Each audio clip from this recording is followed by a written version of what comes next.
is kind of like making it's kind of making its way to rainforest, and the rainforest is actually getting smaller because of the corn. Yeah, but in Europe we have distance between fields. We want to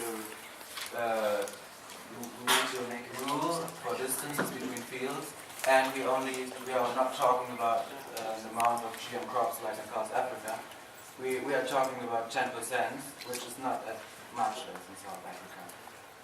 So yeah. Maybe that's the regulation. Yeah. We are not permitting cross-pollination, so biodiversity will not be harmed. Number 12. I would like to ask that, do you know what are the effects on health, the GMOs? And if you know, like, how can you protect human beings against these bad effects? It's scientifically proven that the DNA, that we don't eat the DNA, so our body doesn't digest the DNA of plants. And if it's dangerous, we have to invest in a lot of research so it isn't dangerous for us. And that's why we put the limits also. Yeah, there had been researches for the last 20 years. We need to trust. It's a lot of research that has been done. Number 6. So you support traditional agriculture, but there won't be any farmer anymore who wants to make simple potatoes if there are healthier and better potatoes sold. So are you aware of the fact that this is going to be a huge competition on the food market? And they'll continue experimenting until they're, on food, aiming to improve it. So where does it stop? Well, we are also saying that we also invest in the research of natural agricultural methods, and we also put a limit on it. So that's why the GM market will not put we put a limit, so the market will be in concurrence. So yeah, where is the limit? The limit is 10 to 15%. And if GM crops are like 10%, so 90% are natural, and if natural grows, then only GM can grow. And if natural resources and natural life production, it's lower, so GM must be lower as well. So that's how it works. Yeah, the rate has to be the same. Of course, but that's on the food market. But I mean the limit on experimenting. No, it doesn't matter. Why would you put a limit on experiment? What's wrong about experiment? Well, they will create healthier and better foods, but of course they can never stop actually. So it has to stop somewhere, I guess. Yeah, after 10 years, the researchers are done because we think that scientifically 10 years are enough to make sure that food is safe. But yeah, you have to prove it scientifically. So. There's a question correlated about with this. mad cow disease, it happened about like 30 years after, so how can after 10 years you can be sure? How can you be sure after 10 years that it isn't dangerous? We put the limits, and we are we put a limit on it, and now we are saying that we will research it. It's like cigarettes and stuff. We let it, we do it, but we make sure that it's the safest possibility to make sure that in the future it will be safe. And if I may remind you, the GM food is on the market for more than 20 years. And the crop doesn't go to the market until it's checked on the field for 10 years. Number 50. Yes, thank you. Don't you believe that if people start to realize, thanks to your campaigns, that GM crops are better, that they will start to evolve and get more GM crops? So how do you see the future? So do you see a rising demand of GM crops, or like in America, for example? No, it's in slowly process because we need to do the researches, and then we will check and we will double check our resolution here, and we will change maybe the percentage and it's about the people. It's about your choice. If you want GM crops and vote by voting for them in your countries, of course we will double check here. But we are just for the moment here. So, But isn't there like a cooperation between the United States of America and the European investment groups when it comes to GM crops? Actually, currently only 2 GM crops from the USA has been allowed in the Europe zone. And it has been voted 2 months ago in the European Council that GMOs coming from the USA should be tested for 90 days. It's not enough. And we propose to change our limits and to test more over the products coming from the USA to stop in a way that's called. So you double test them? Yeah. And if we invest in new GM crops that we made, we are not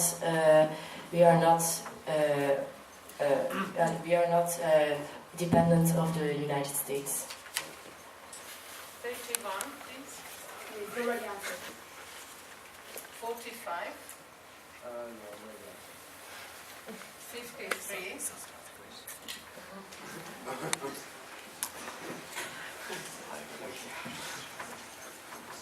Yes.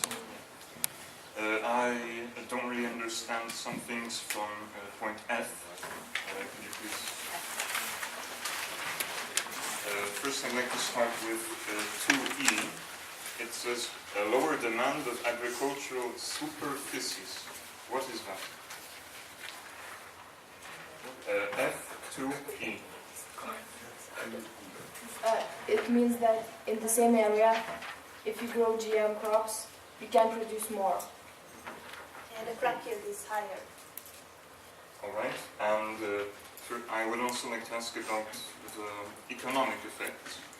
How are they a disadvantage? You say that food prices would increase, but one of the main pros of GM food is that it is cheaper to produce. So why would food prices rise? We talk about monopolization, and if there is a monopolization, then the prices will increase. And if we put the limits, we will avoid the monopolization, and so the prices won't increase. But the limits are what causes the monopolization, because Yeah. you would choose which company gets to grow GM crops and which one doesn't. No, that's not how our limit works. So how does the limit work? Who chooses which companies can produce GM food? every company can produce GM food. Yes, and So- then they go over the limit, and what happens? Yeah, every company in the country which crossed the limit needs to pay the amount that's produced too much. Yes, So but it's on every company. But how do you choose which company is the one that went over the limit and which one was the one that didn't go over? No, you don't need to choose. It's on every company. Every company needs to pay on its very own amount it the other produces. question is in connection with the general amount, yeah?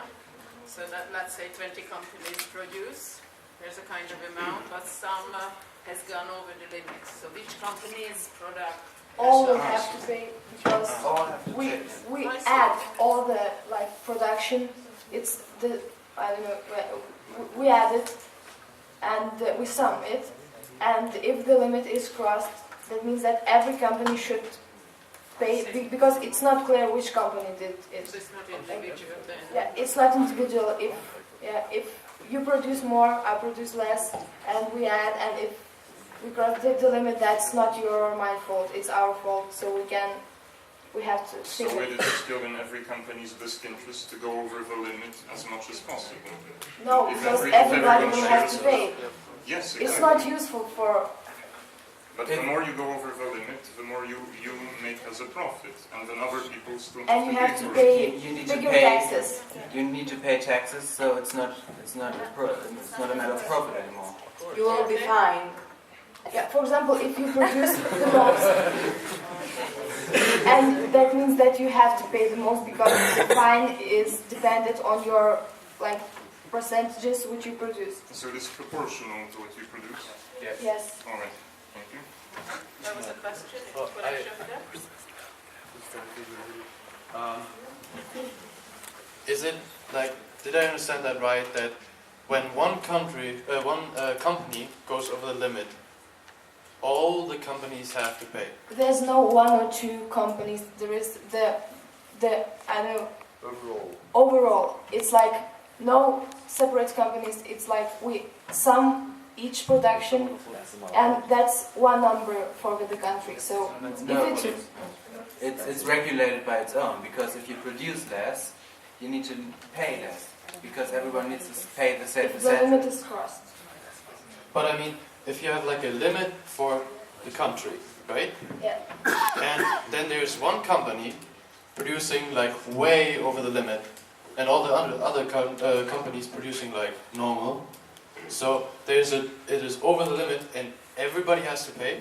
Yeah, because if you have a big company, if you produce much, and you need to pay 2%, and if you produce less and you need to pay 2%, you need to pay more, because 2% of more, of a big amount of crops is more than. But I mean, I do understand what you're saying, but that means although you haven't crossed the limit, you have to pay 2%. No, you cross the limit. But just one company had to cross. No. The moment you start growing GM crop, you can cross the limit. It doesn't matter who crossed the limit first. It's about all the companies. And the one with the highest production has to pay the highest taxes. Because if we put like this situation, it's like everybody cares about the amount of production, and everybody is interested not to cross because everybody has to pay. That's it, and it's difficult to explain really, but it works, trust me.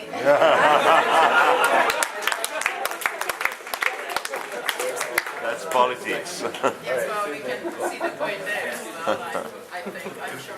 We are actually the last time. It worked. If you want.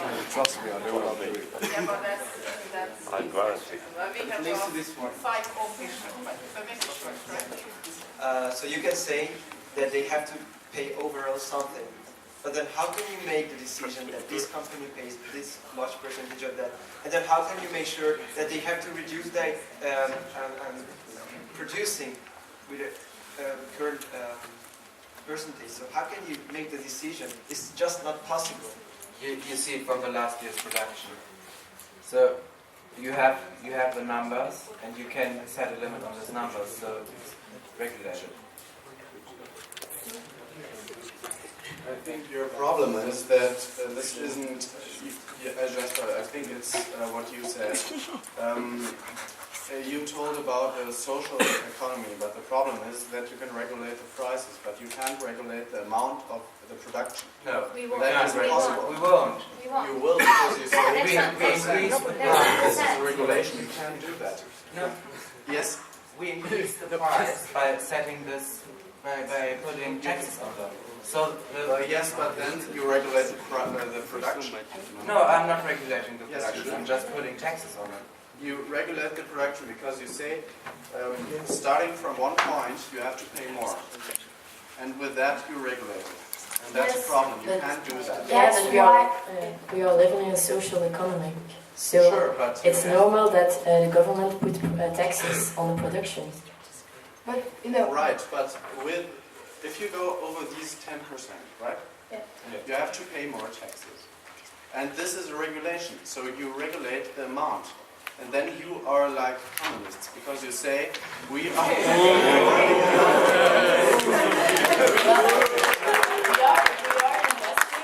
We are investing in private markets, so there's not one company. There are a lot of companies, and if we don't put limits, it will all be GM crops, and then we don't have a choice to choose whether we choose GM crops or non-GM And crops. then we will have the situation what there is now in the US, so we don't want that. And And it's then already done. It's not that it's not our idea. I think the main problem is that we don't know whether GM crops are good for our health or not. And we put money in researches, and if it says that, I know after 50 years, if it says that it's right, so that means that we were like good and we can increase the production of GM crops and etc. But if it states that it's wrong for us, so that's how we make less damage for our health and economy. Okay, I think we have raised quite a lot of ideas and usually contrary opinions. I would like to ask the committee to have the final word to sum it up for us. Still, of course, we will have our opinions, or we will have the chance to express the opinions in the voting. So I'd like to invite them to give a kind of summary. Okay. I hope that our reliable and studies-based answers have convinced you of the big challenge that awaits us. We would like to note, in the first place, that our resolution defends the freedom of choice of each country whether to produce or not produce GM crops, depending on their agriculture, economy, and needs. In second place, our resolution fights for the freedom of choice of the consumer through a clear and compulsory labeling common for all the European Union countries. But most of all, this future law will help Europe to become more competitive in the international food market and will prevent Europe from being left behind. But also, it will protect traditional way of farming and our high-quality agricultural standards. So, with this law, by all means, we will make of Europe a land rich and diverse, combining tradition and innovation, which will satisfy every European Union citizen. Accepting the resolution, you are supporting, you are voting for a more global Europe, opening its doors to innovation and research, encouraging new enterprises and companies to choose our territory to set up their initiatives, and also being aware and protecting the classical techniques and our hardworking farmers. Thank you very much.